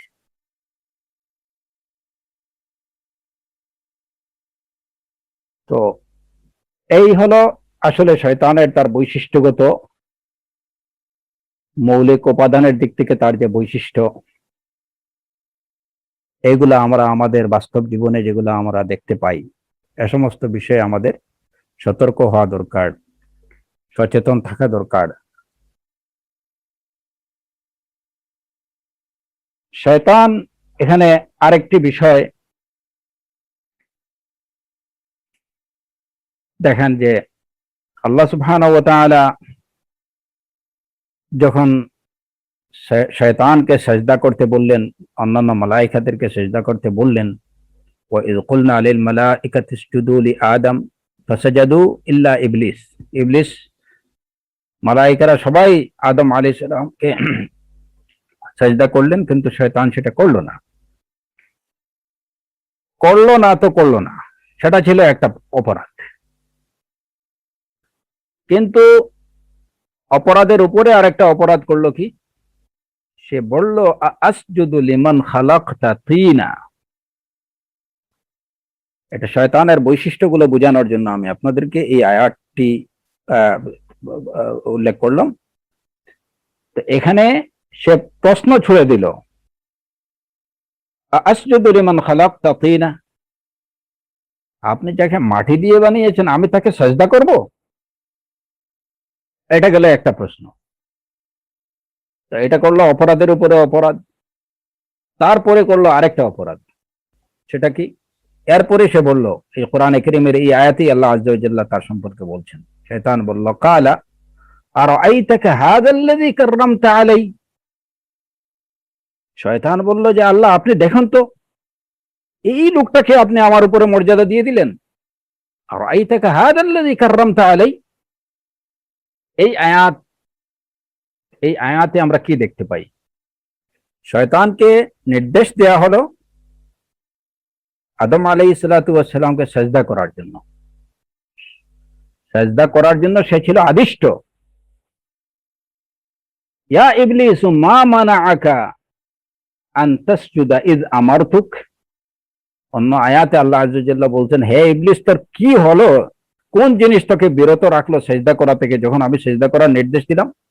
মা মানাআকা আন তাসজুদ ইয আমারতুক ক্বালা আনা খায়রুম মিনহু খালাকতানি মিন নার ওয়া খালাকতাহু মিন তিন। যুক্তি উপস্থাপন করলো, আনা খায়রুম মিনহু, আমি তার থেকে উত্তম। আমাকে বানিয়েছেন আগুন দিয়ে আর ওকে বানিয়েছেন মাটি দিয়ে। আর এই আয়াতে দেখা যায় সে কি বলছে, আসজুদু লিমান খালাকতা তিনা, তাকে মাটি দিয়ে বানিয়েছেন, আমি তাকে সিজদা করব? এটা কেমন করে হয়? প্রশ্ন ছুড়ে দিল। তারপরে সেকেন্ড প্রশ্ন করতেছে, আরাইতাকা হাদাল্লাযী কাররামতা আলাইয়া, এই লোকটাকে আপনি আমার উপরে মর্যাদা দিয়ে দিলেন। এরপরে সে কি বলছে, লাআহতানিকান্না যুররিয়াতাহু ইল্লা কালিলা, লাআহতানিকান্না যুররিয়াতাহু ইল্লা কালিলা। এই প্রশ্ন ছোড়ার পরে শয়তান বলছে যে আমি অবশ্যই, লাআহতানিকান্না, এখানে দেখেন সে অত্যন্ত জোর দিয়ে বলছে, লামে তাকিদ আছে এবং এখানে নুন তাকিদ আছে। লাআহতানিকান্না, আমি অবশ্যই তার বংশধরকে, অর্থাৎ আদমের বংশধরকে, লাআহতানিকান্না যুররিয়াতাহু, আমি অবশ্যই তার বংশধরকে সমূলে ধ্বংস করব, সমূলে ধ্বংস করব। ইল্লা কালিলা, তবে কিছু সংখ্যক বাদে, কিছু সংখ্যক বাদে তার বাকি সব বংশধরকে আমি সমূলে ধ্বংস করব। আল্লাহ আযজা ওয়া জাল্লা তাকে বললেন, ইযহাব ইযহাব ফামান তাবিআকা মিনহুম ফাইন্না জাহান্নামা জাযাউকুম জাযাআম মাওফুরা ওয়াস্তাফজিজ মান ইসতাতা'তা মিনহুম বিসাওতিকা ওয়া আজলিব আলাইহিম বিখাইলিকা ওয়া রাজলিকা ওয়া শারিকহুম ফিল আমওয়ালি ওয়াল আওলাদ ওয়া'ইদহুম ওয়া মা ইয়া'iদুহুমুশ শাইতানু ইল্লা গুরুরা। এখন এই আয়াতে শয়তানের বৈশিষ্ট্য কি দেখা যায়? যে যখন যে কাজের জন্য সে আদিষ্ট ছিল সেই কাজ না করে, অমান্য করে, সে বরং উল্টা প্রশ্ন করতেছে, যুক্তি দেখাচ্ছে, আনা খায়রুম মিনহু খালাকতানি মিন নার ওয়া খালাকতাহু মিন তিন, আমাকে বানিয়েছেন আগুন দিয়ে, ওকে বানিয়েছেন মাটি দিয়ে, আমি তো তার থেকে ওকে উত্তম। তার যুক্তিতে মাটি থেকে আগুন উত্তম। এই যে যুক্তি, যেখানে শয়তানকে আল্লাহ আযজা ওয়া জাল্লা কেন বললেন ফাখরুজ মিনহা ফাইন্নাকা রাজিম, যখন শয়তান এই কথা বলল আনা খায়রুম মিন, এই যুক্তি দেখালো, শয়তানের উচিত ছিল, তার জন্য ওয়াজিব ছিল যে আল্লাহ আযজা ওয়া জাল্লার নির্দেশ সাথে সাথে পালন করা, যেভাবে অন্যান্য মালায়েকারা পালন করছেন। তারা কোনো যুক্তি, কোনো প্রশ্ন উত্থাপন করেননি যে এটা কেন করব, এটার পিছনে তো কোনো যুক্তি নাই, বরং যুক্তি হচ্ছে এইটা। এইখান থেকে জানা যায় যে যে জায়গাতে সুস্পষ্ট নাস থাকবে, নাসে সারিহ থাকবে, আল্লাহর কালাম থাকবে, কোরআনে কারীমের আয়াত থাকবে, রাসূলুল্লাহ সাল্লাল্লাহু আলাইহি ওয়াসাল্লামের বিশুদ্ধ হাদিস থাকবে, ওই জায়গাতে কোনো প্রশ্ন উত্থাপন করা এটা কিন্তু কোনো ভালো লক্ষণ না, কোনো মুসলিমের কাজ না। যেখানে সুস্পষ্ট আদেশ আছে কোরআন এবং সুন্নাহর, ওই জায়গাতে ওই আদেশকে মেনে নেয়া, সামি'না ওয়া আতা'না বলা, ওইটাকে মেনে নেয়া, ওইটার উপরে কোনো যুক্তি, কোনো প্রশ্ন উত্থাপন করা যাবে না। এখন যেমন ধরুন আমরা কোরআনে কারীমে পাইলাম আমরা এইটুকু, আল্লাহ আযজা ওয়া জাল্লা বলে দিচ্ছেন, কুল ইন্নামা আনা বাশারুম মিসলুকুম, হে নবী আপনি বলে দিন আমি তোমাদের মতো মানুষ। ইউহা ইলাইয়া আন্নামা ইলাহুকুম ইলাহুম ওয়াহিদ। এখন এই আয়াতকে, এই সুস্পষ্ট নসকে বাদ দিয়ে তারা একটা যুক্তি উপস্থাপন করা হলো কি, ক্বাদ জাআকুম মিনাল্লাহি নূরুন ওয়া কিতাবুম মুবিন, ওইখানে তো নূর বলা হয়েছে। আরে বাবা, ওইখানে যদি নূর বলা হয় তাহলে এখানে এখানে নূর দিয়ে রাসূল সাল্লাল্লাহু আলাইহি সাল্লামকে বলা হয়েছে, এটা তুমি সরিহ, ওইটা কি তোমার সরিহ দলিল? তাহলে সরিহ দলিলকে ছেড়ে, নাসস কাতঈর সরিহ দলিলকে ছেড়ে তুমি মুতাশাবিহাতের কাছে যাচ্ছ কেন, যেটা অস্পষ্ট, তোমার অ্যাটলিস্ট তোমার কাছে অস্পষ্ট। ওইখানে নূর তো অনেক কিছুই হতে পারে, সম্ভাবনা আছে, কিন্তু এই আয়াতে তো বিকল্প কোনো ব্যাখ্যার কোনো সুযোগ নেই। ইন্নামা আনা বাশারুম মিসলুকুম। এখন তুমি এত কিছু, যে রসুল সাধারণ মানুষ হবেন কিভাবে, এই ওয়াহাবিরা এরা কি করে রসুলের মর্যাদা হানি ঘটায়, এরা রসুলকে মানুষ বলে, এরা রসুলকে বড় ভাই বলে, এরা রসুলকে আমাদের সাধারণ মানুষের নিয়ে মানুষ বলে, এত সব যুক্তি উপস্থাপন করা, এটা কি শয়তানিয়তের লক্ষণ না? তুমি কেন নস্সে সারিহকে অনুসরণ করছো না? নস্সে সারিহ ছিল শয়তানের কাছে উসজুদু লি আদম। শয়তান যুক্তি দিল না, এটা কেমন করে হয়, আনা খায়রুম মিনহু খালাকতানি মিন নার ওয়া খালাকতাহু মিন তিন, আসজুদু লিমান খালাকতা তিনা। মাটি দিয়ে যেটাকে বানালেন ওইটাকে আমি কিভাবে সিজদা করব? কারণ আগুনের বৈশিষ্ট্য হচ্ছে সবসময় উপরের দিকে যাওয়া, ওইটা নিচের দিকে যাবে কিভাবে? হ্যাঁ, যুক্তি তো আছেই। তারপরে আরো রহস্য জানতে চাচ্ছে, আর আইতাকা হাদাল্লাযী কাররামতা আলাইয়া, আপনি কি করে এই লোকটাকে আমার উপরে মর্যাদা দিয়ে দিলেন? কেন কেন দিলেন? কি করে দিলেন? তো শয়তানের এই প্রশ্নগুলোর কিন্তু কোনো উত্তর দেওয়ার প্রয়োজন আল্লাহ আযজা ওয়া জাল্লা মনে করেননি। যে কারণে আপনারা দেখবেন কোরআনে কারীমের কোন আয়াতে শয়তানের এই সমস্ত কোনো প্রশ্নের উত্তর নেই। সে তার কথা বলছে, এখন আল্লাহ আযজা ওয়া জাল তিনি যা করার সেটাই করছেন। কারণ অনর্থক প্রশ্ন একদম সহজভাবে আল্লাহ আযজা ওয়া জাল্লা নির্দেশ, কঠিন নির্দেশ দিলেন, ফাখরুজ মিনহা, ইযহাব, যা, এখান থেকে বেরিয়ে যা। ধরেন আপনি, আপনার ঘরে একটা কাজের লোক আছে, কিংবা আপনার ড্রাইভার আছেন, রাত 11টায় কিংবা ফজরের সালাতের পরে আপনাকে জরুরি কাজে বের হতে হচ্ছে। আপনি তাকে নির্দেশ দিলেন যে গ্যারেজ থেকে গাড়ি বের করো।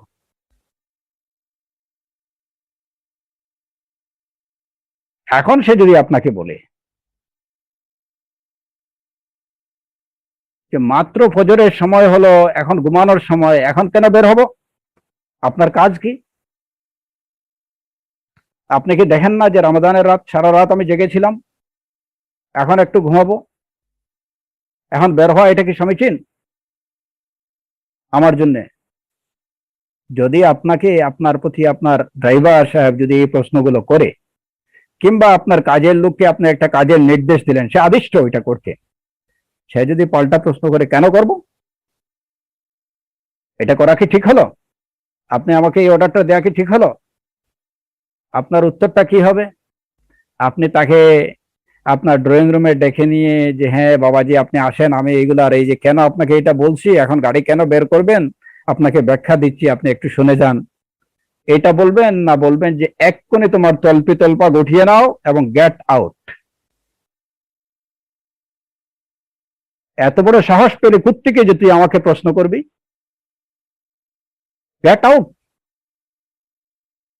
আল্লাহ আযজা ওয়া জাল তিনি শয়তানকে, শয়তানের প্রশ্নগুলোর কোনো উত্তর দেওয়ার কোনো প্রয়োজন মনে করেননি, একদম স্ট্রেট বলে দিয়েছেন, গেট আউট, ইযহাব উখরুজ ফাইন্নাকা রাজিম।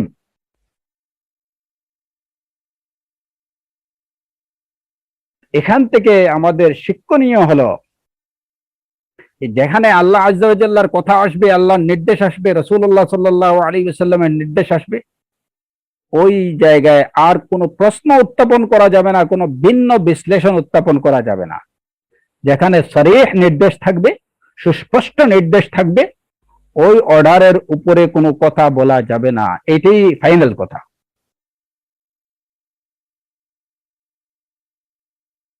এরকম যারা করবে তাদের মধ্যে শয়তানিয়তের লক্ষণ এবং শয়তানি লক্ষণ আছে বলে প্রমাণিত হবে, এটা ঠিক না।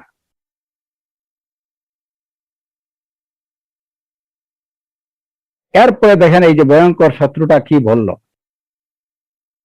লা আহতানিকান্না যুররিয়াতাহু ইল্লা কালিলা, আমি কিছু সংখ্যক ছাড়া এই আদমের বংশধরকে আমি সমূলে উৎপাটন করব। একদম সে খুব জোর দিয়ে এই কথাটা বলছে। আল্লাহ আযজা ওয়া জাল্লা তাকে বললেন, ইযহাব, চলে যা, ফামান তাবিআকা মিনহুম, তুই যখন এইটুকু বললে যে আদমের বংশধরকে তুই সমূলে ধ্বংস করবে, তাদেরকে পথভ্রষ্ট করবে, তাহলে জেনে রাখ, ফামান তাবিআকা মিনহুম, তাদের মধ্যে যারা তোর অনুগামী হবে, যারা তোর অনুসরণ করবে, ফাইন্না জাহান্নামা জাযাউকুম জাযাআম মাওফুরা, তাহলে জাহান্নামই হবে তোমাদের শাস্তি, এবং এটা একদম ভরপুর শাস্তি, পরিপূর্ণ শাস্তি। ওয়াস্তাফজিজ মান ইসতাতা'তা মিনহুম বিসাউতিক, ওয়াস্তাফজিজ মান ইসতাতা'তা মিনহুম বিসাউতিক, সত্য থেকে তুই বিচ্ছিন্ন কর যাদেরকে পারস, যাদেরকে পারিস তুই তাদেরকে সত্য থেকে বিচ্ছিন্ন কর। বিসাউতিক, কিসের দ্বারা? তুই তোর আওয়াজের দ্বারা, তুই তোর কথার দ্বারা। ওয়া আজলিব আলাইহিম বিখাইলিকা ওয়া রাজিলিক, এবং তোর অশ্বারোহী এবং পদাতিক বাহিনী সবাইকে নিয়ে এদের মধ্য থেকে, আদমের যুররিয়ার মধ্য থেকে যাদেরকে পারিস তুই সত্য থেকে বিচ্ছিন্ন কর, যা। ওয়াশারিকহুম ফিল আমওয়ালি ওয়াল আওলাদ, তাদের সম্পদে এবং তাদের সন্তান সন্ততিতে তুই শরীক হয়ে যা। ওয়াইদহুম, তুই তাদেরকে প্রতিশ্রুতি দে। ওমা ইয়াইদুহুমুশ শাইতানু ইল্লা গুরুরা, শয়তান তাদেরকে কেবল ছলনার প্রতিশ্রুতি দেবে, অন্য কিছু না। ওইটা আল্লাহ আযজা ওয়া জাল্লা জানিয়ে দিচ্ছেন। তো যাই হোক, সংক্ষিপ্তভাবে আয়াতের এই অংশটুকুর দিকে একটু আমরা আলোচনা করে আজকের আলোচনা শেষ করব ইনশাআল্লাহ। এখানে আল্লাহ আযজা ওয়া জাল্লা শয়তানকে, ইবলিসকে বললেন যে তুই এখান থেকে চলে যা, যারা তোর অনুসরণ করবে আমি তাদেরকে, তোদের সবাইকে দিয়ে আমি জাহান্নামকে ভরপুর করব, তোদের শাস্তি হবে জাহান্নাম। ওয়াস্তাফজিজ মান ইসতাতা'তা মিনহুম বিসাউতিক, এখানে শয়তান প্রতিশ্রুতি করলো, প্রতিশ্রুতিবদ্ধ হলো যে সে কি করবে, বনি আদমের সন্তানদের কিছু সংখ্যক ছাড়া অন্য সবাইকে সে সমূলে ধ্বংস করবে। তার এই ধ্বংসের প্রচেষ্টা অহরহ চলতেছে, কিয়ামত পর্যন্ত চলবে, কারণ কিয়ামত পর্যন্ত আল্লাহ আযজা ওয়া জাল্লা থেকে সে সময় নিয়েছে যে আমাকে তুমি কিয়ামত পর্যন্ত সময় দাও। উনজুরনি ইলা রাব্বি আনজুরনি ইলা ইয়াউমি ইউবআসুন, আনজুরনি ইলা ইয়াউমি ইউবআসুন, কিয়ামত পর্যন্ত তুমি আমাকে সময় দাও। আল্লাহ আযজা ওয়া জাল্লা বললেন, ক্বালা ফাইন্নাকা মিনাল মুনজারিন ইলা ইয়াউমিল ওয়াক্তিল মালুম।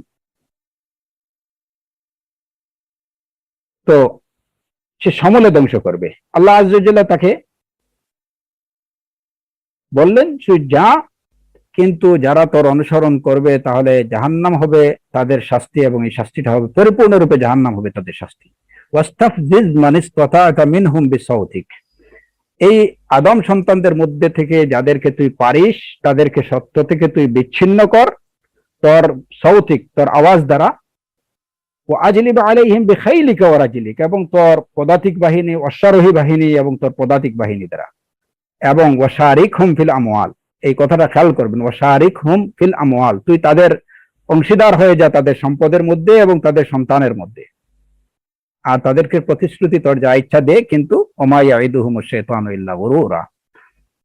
এখন এই আয়াতে দেখা যায় যে আল্লাহ আযজা ওয়া জাল্লা শয়তানকে বললেন যে তুই তোর কথা দ্বারা, তোর অশ্বারোহী এবং পদাতিক বাহিনী দ্বারা তুই যাদেরকে পারস সত্য থেকে বিচ্ছিন্ন কর, হ্যাঁ, আর তাদের সম্পদে অংশীদার হ, তাদের সন্তানে অংশীদার হ।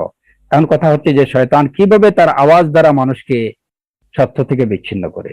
আশা করি এই বিষয়ে কোনো ব্যাখ্যার প্রয়োজন নেই, কারণ শয়তানের এবং শয়তানের দূষরদের আওয়াজ দ্বারা কিভাবে মানুষ পথভ্রষ্ট হচ্ছে এটা তো আমরা প্রতিনিয়ত প্রতিদিন দেখতে পাচ্ছি।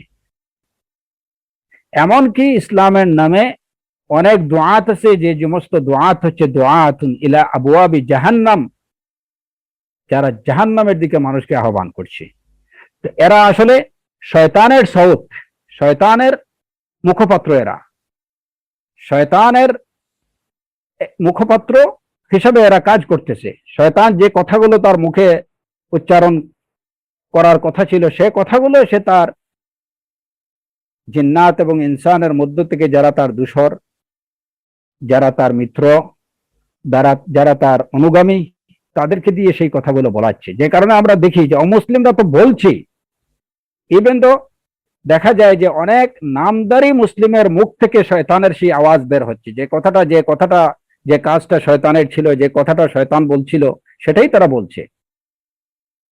তো আল্লাহ আজ্জা ওয়া জাল্লা সেটা তো বলেই দিয়েছেন, ওয়াস্তাফজিজ মান ইসতাতা'তা মিনহুম বিসাউতিক।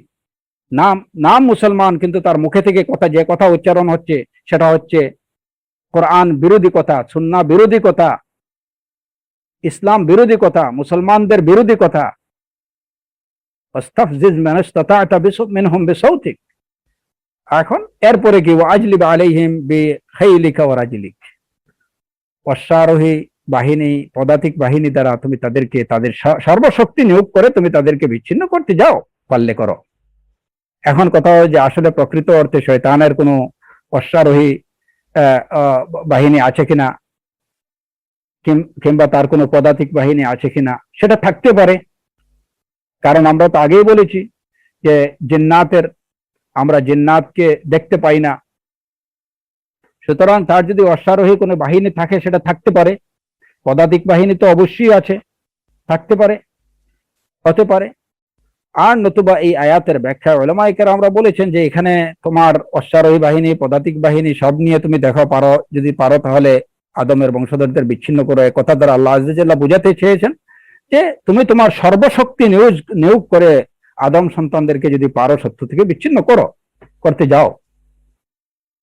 ওয়াশারিকহুম ফিল আমওয়ালি ওয়াল আওলাদ, এই যে আল্লাহ আজ্জা ওয়া জাল্লা শয়তানকে, ইবলিসকে যে কথাটি বললেন যে তুমি আদমের বংশধরদের মালের মধ্যে তাদের সম্পদে অংশীদার হও, তাদের সন্তানে অংশীদার হও। ওয়াশারিকহুম ফিল আমওয়ালি ওয়াল আওলাদ, এই কথাটার অর্থ কি? শয়তান কিভাবে আদম সন্তানের সম্পদে অংশীদার হবে, তাদের সন্তান সন্ততিতে অংশীদার হবে? এটা হতে পারে যে সম্পদ, অবৈধ সম্পদ, হারাম পথে অর্জন সম্পদ, যেটা এই সম্পদের মধ্যে শয়তান তো অবশ্যই শরীক আছে।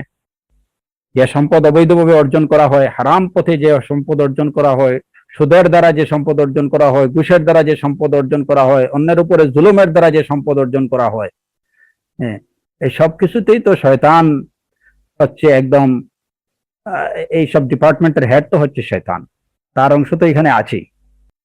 ওয়াশারিকহুম ফিল আমওয়ালি ওয়াল আওলাদ। সুতরাং আপনার আমার খেয়াল রাখতে হবে যে আমার সম্পদের মধ্যে শয়তানের কোনো শরিকানা আছে কিনা। যদি শয়তানের শরিকানা থাকে তাহলে আপনার সেই সম্পদ আপনার কোনো কল্যাণে কাজে আসবে না, এটা আপনার ধ্বংস ডেকে নিয়ে আসবে। শয়তান আপনার সম্পদে, ইবলিস আপনার সম্পদে তার শরিকানা আছে কিনা এটা দেখবেন। পবিত্র সম্পদে কখনো শয়তানের মালিকানা বিন্দু মাত্র থাকতে পারে না।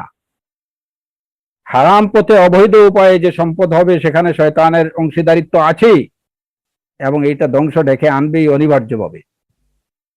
আওলাদের মধ্যে কিভাবে শয়তান শরীক হতে পারে? আওলাদের মধ্যে শয়তান শরীক হতে পারে, যেমন এটা বিভিন্নভাবে। প্রথম কথা হচ্ছে যে আওলাদদেরকে, সন্তান সন্ততিদেরকে যদি ইসলামের উপরে প্রঠাপ না করা হয়, তাদেরকে গড়ে তোলা না হয়, তাহলে অবশ্যই সেই সন্তানের মধ্যে শয়তান ভাগ বসাবে। কিংবা যেটা এই যখন রাসূলুল্লাহ যে সময়টাতে যে দোয়া পড়ার কথা রাসূলুল্লাহ সাল্লাল্লাহু আলাইহি ওয়াসাল্লাম বলে দিয়েছেন, শয়তান থেকে আশ্রয় প্রার্থনা করার আল্লাহর কাছে, এবং আল্লাহ আজ্জা ওয়া জাল্লা যদি কোনো আওলাদ দেন তাহলে তাকে যেন শয়তান থেকে বিরত রাখেন, তাকে শয়তান থেকে দূরে রাখেন। স্বামী স্ত্রী সম্পর্কের সময়ে যে দোয়াটা পাঠ করার কথা সুন্নাহর মধ্যে বলা হয়েছে, যদি সেটা পড়া না হয় তাহলে একদম শুরু লগ্নেই শয়তান অংশীদার হয়ে যেতে পারে। আর দ্বিতীয় বিষয় হলো, যদি শয়তানদের, এই যে বাচ্চাদের সন্তানদেরকে যদি ইসলামের উপরে ইসলামী তারবিয়ত, সঠিক ইসলামী তারবিয়ত না দেয়া হয়, তাদেরকে ইসলামী শিক্ষা না দেয়া হয়, তাহলে অবশ্যই এরা শয়তানি শিক্ষায় শিক্ষিত হবে, এবং এটা আপনার সন্তান এবং এট এ টাইম আপনার সন্তান এবং এট এ টাইম এটা শয়তানেরও সন্তান হবে বলে বিবেচিত হবে।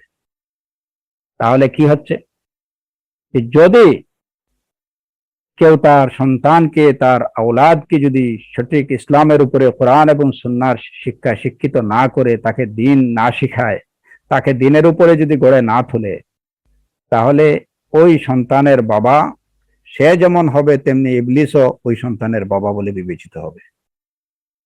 কারণ ওয়াশারিকহুম ফিল আমওয়ালি ওয়াল আওলাদ। এখন কোন বুদ্ধিমান ব্যক্তি কি এটা চাইবে যে তার সন্তানের বাবা হবে দুজন?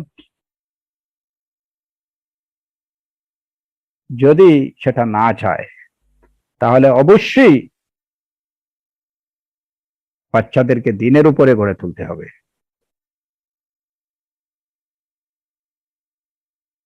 তো এবং এই যে এই আয়াতের ব্যাখ্যায় ইবনে আব্বাস রাদিয়াল্লাহু আনহু, ওয়াস্তাফজিজ মান ইসতাতা'তা মিনহুম বিসাউতিক, এই যে সাউত বা কথা দ্বারা মানুষকে সত্য থেকে বিচ্ছিন্ন করা, এগুলার মধ্যে ইসলাম বিদ্বেষী কথাবার্তা এগুলা তো আছেই, এবং এছাড়া গান বাজনা বাদ্যযন্ত্র এগুলাও কিন্তু শয়তানের সাউত। গান, বাদ্যযন্ত্র, অনর্থক কিচ্ছা কাহিনী, এগুলা সবই হচ্ছে শয়তানের সাউত। এগুলা শয়তানের কথা, শয়তানের আওয়াজ, শয়তানের সাউন্ড। যে কারণে ইসলামে গান বাজনা বাদ্যযন্ত্রকে হারাম ঘোষণা করা হয়েছে। তো আল্লাহ সুবহানাহু ওয়া তাআলা আমাদেরকে আমাদের এই ভয়ঙ্কর এবং চরম শত্রু শয়তানকে ভালোভাবে চিনে রাখার তৌফিক দিন। শয়তানের শয়তানি থেকে আল্লাহ আযজা ওয়া জাল্লা আমাদেরকে প্রত্যেকটা মুহূর্তে আমাদেরকে হেফাজত করুন। শয়তানের চক্রান্ত সম্পর্কে আমাদের সচেতন হওয়ার তৌফিক দিন, এবং সর্বোপরি আল্লাহ রহমানুর রহিম আমাদেরকে তার পথে চলার এবং আমাদেরকে তার সেই সামান্য সংখ্যক বান্দার অন্তর্ভুক্ত করুন যাদের উপরে শয়তান কোনো ক্রমেই প্রভাব বিস্তার করতে পারে না, কিংবা যাদের উপরে শয়তান তার শয়তানি কার্যক্রম পরিচালনা করতে পারে না। ওয়াকাফা বিল্লাহি ওয়াকিলা, ওয়াকাফা বিল্লাহি হাসিবা। আল্লাহ আযজা ওয়া জাল্লা আমাদের জন্য যথেষ্ট। তিনি আমাদের সর্বোত্তম ওকিল।